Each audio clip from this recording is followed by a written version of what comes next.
প্রিয় বন্ধুরা, ঈদ মোবারক। দেখতে দেখতে আমরা ঈদের কাছে চলে আসছি। এবারের ঈদ একটা ভিন্ন প্রেক্ষাপটে অনুষ্ঠিত হচ্ছে।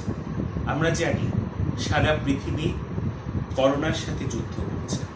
আমরা লকডাউনে আছি, পৃথিবীর অনেক মানুষ কষ্ট পাচ্ছে। আজকের দিনে সকলের জন্য শুভকামনা।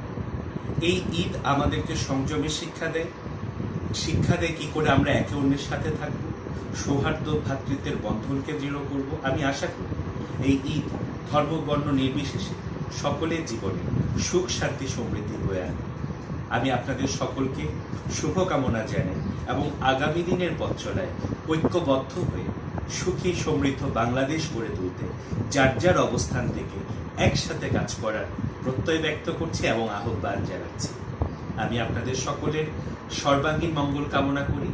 আসুন আমরা স্বাস্থ্যবিধি মেনে চলি, স্বাস্থ্যবিধি মেনে নিজেরা সুরক্ষিত থাকি, পরিবারকে সুরক্ষিত রাখি, অন্যদেরকেও সুরক্ষিত থাকতে উদ্বুদ্ধ করি। সবাই ভালো থাকবেন। জয় বাংলা, জয় ধ্রুবতারা। ঈদ মোবারক।